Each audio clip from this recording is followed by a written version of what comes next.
Normally this time of day, Jason would give you kind of an update on all things River Cats. Well, we're going to go a step further. It's our first real check-in this year. And joining us right now, Johnny forever was our go-to. Johnny Doskow is now with the big club, and I like to see that, whether you're a Giants or Rays affiliate. It's the whole point of AAA is get promoted. So now our next big A prospect, if you will, joining us right now, and I do believe that media and voices can be prospects, just like players can. Zack Bayrouty joins us, the voice of the River Cats. Good morning, Zach. It's Dave. How are you? Good morning, Dave. I'm great, man. How you doing today? I'm doing good. And look, we're supposed to talk about we're not supposed to talk about anything. We can talk about whatever we want, but there are definitely some things River Cat itself, roster-wise, guys in the big leagues doing well, I want to cover with you. But, we've never talked here before, and just want to see how you're settling in and how fun is it? How fun is it, as I ask a leading question, to get paid to travel around in the minor leagues where the players still care, the fans aren't jaded, the baseball is still pure, and be able to look outside at a beautiful view and talk baseball all day?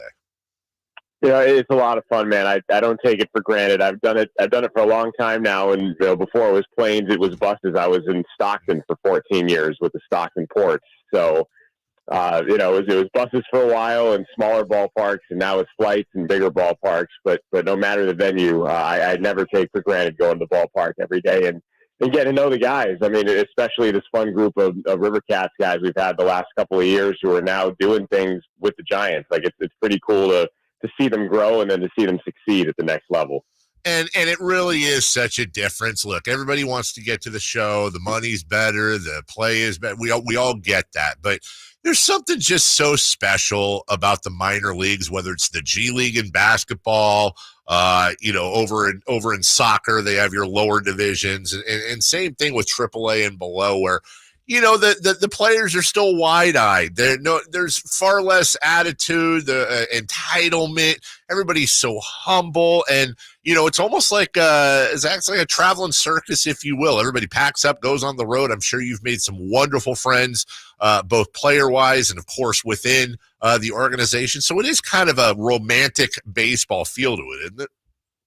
It is, and that's really the best part. And I was actually reflecting on this last night. I went after the game and then caught up a little bit at a restaurant with Mike Curto, who's a longtime voice of the Tacoma Rainiers, and we've got to know each other real well. And it's those relationships that you develop along the way, like with the players when you're at the ballpark, and then with people that make things happen outside the ballpark. And I can't tell you how many of my closest friends now are just in the game. I do college hoops too, so baseball and basketball. I just have like a litany of amazing people in my life. It's because I'm fortunate enough to do this. So like those relationships really make it worthwhile. And like you were talking about guys being wide-eyed. I remember last year we got to Round Rock, and it was Kai-Wei Tang making his AAA debut with us. And I remember him being in the outfield and just around Del Diamond and Round Rock, if you've never been, is an awesome place. And he was probably coming from AA and, not great places, maybe some cool ones, but nothing like Round Rock, so he's out there taking pictures of the field and thinking, man, like I've been here before, and like how lucky that, I'm kind of used to this, and here's this kid coming up who's taken by it, and it was pretty neat. Zack Bayrouty, voice of the River Cats, joining us. You kind of leaned into my next question because I know you do basketball, and I'm always fascinated as the audience is rolling their eyes right now because I can't ever stop talking about play-by-play voices. I am a fan of play-by-play voices, like a lot of people are of athletes. It's a superhero thing that I wish I could do. I can't. It's a special talent, and I know in basketball, it's quicker paced. You got to call the action. There's a lot more action. There's a lot more stuff going on at once, and I think most would think that's the harder one. However, Zach, as you well know, baseball, there's a lot of downtime. It's mostly downtime. You've got to fill, especially when you're calling radio and not TV. Is there one that stands out as a little more difficult than the other? I've always said, like, if you can call a baseball game, you can call pretty much anything because of what you just said, Dave, like the downtime and, the having to fill gaps here and there. So I tell people, the analogy I make is calling hoops is like cooking a ribeye. Like the ingredients are there, you just don't screw it up, right? Like you throw some salt, pepper on it, some Montreal maybe, and throw it on the grill and just don't burn it, and calling baseball is like making street tacos. Like sometimes you're dealing with a lesser cut of meat, but there's more artistry involved, and you gotta dress it up a little bit more to make it work. And so that's kind of the analogy I use, but I love both. And I love the fact that I get the contrast. Every year I have, baseball over here and hoops over here. And I think overall, hopefully it helps me grow. If you can call baseball, you can call anything except for hockey though, right? Hockey's its own animal, isn't it? I've always wanted, it's the only like major sport I haven't done, and I've always wanted the challenge of it. I'm a hockey fan. Oh, wow. It's kind of the way I unplug during the baseball off season. Like I do hoops, but hoops is only a couple days a week. So like at night, I love just like when the kids go to bed, sitting and appreciating hockey play by play. And I've always wanted to give it a shot. So hopefully one day, someone needs to fill in. Like, I don't know if I'd want to do it full time, but I'd love the challenge of it for sure. Zack Bayrouty joining us. Let's talk River Cats. And by the way, if you ever do that, send us a tape, please, because that's I don't know. I'll have to screen it first. If it's good enough. Let's talk about some River Kitties doing well with the big club. Luis Matos doing well as a Giant. Brett Wisely as well. The Pacific Coast League Player of the Year last week when he was down with the River Cats as well. So we're seeing some benefits from the kiddos.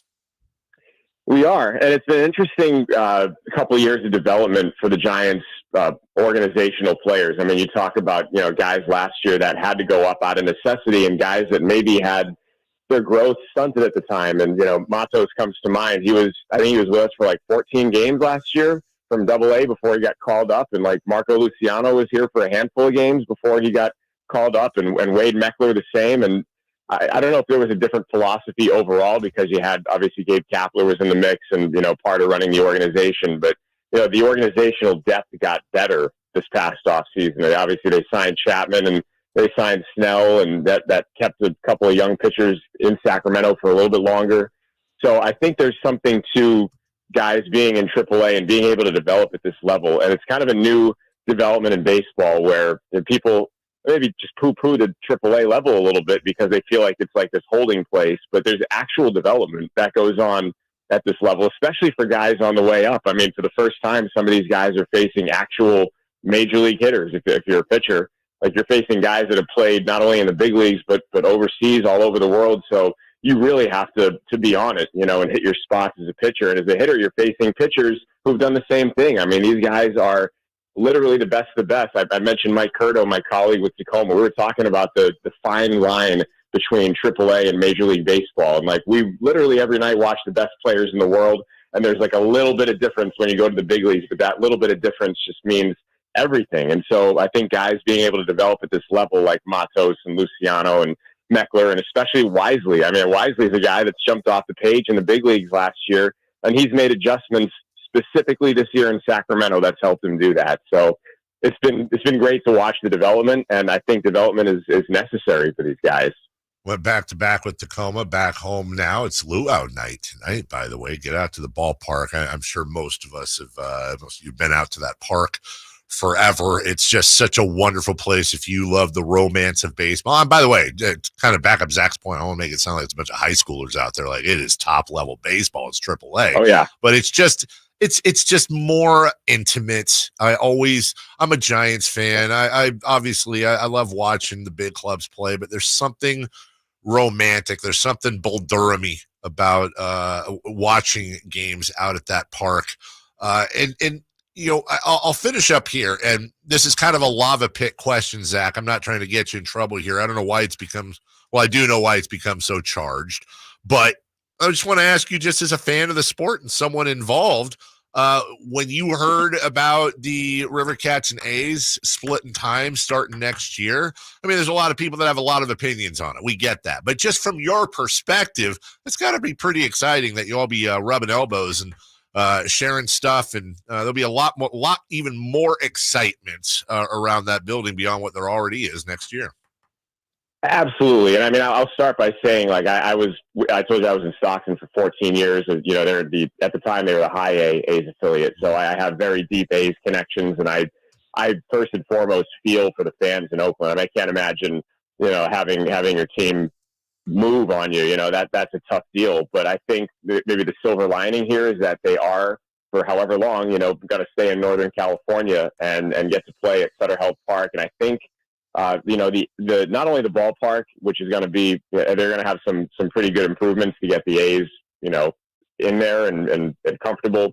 But I think the infrastructure is there in the community to support Major League Baseball. And I think, even just based on the numbers we're seeing with ticket sales and people trying to get on lists to get tickets, I mean, it's going to be unbelievable in a 14,000 seat stadium to be able to watch Major League Baseball. And there is going to be an element of charm to it because, you have like the clubhouses aren't attached to the dugout, like you're going to see guys walking across the field after the game, and it's just going to be a throwback. And I think, everybody in Sacramento should be excited about it.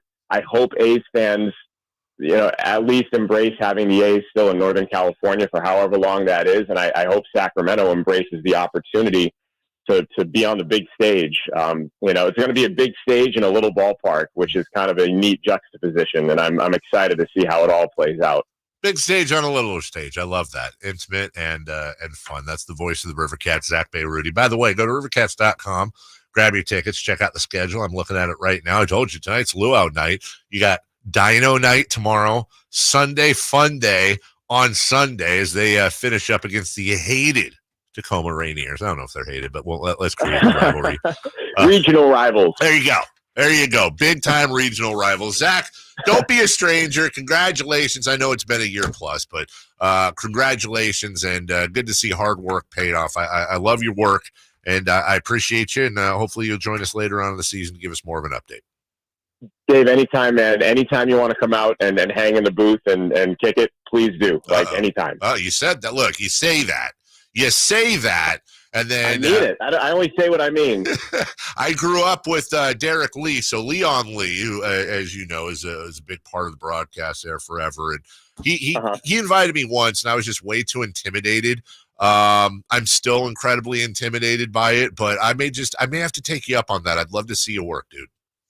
Please do, man. Please do. Would love to have you. All right, brother. Take care. Have a great call tonight. We'll talk.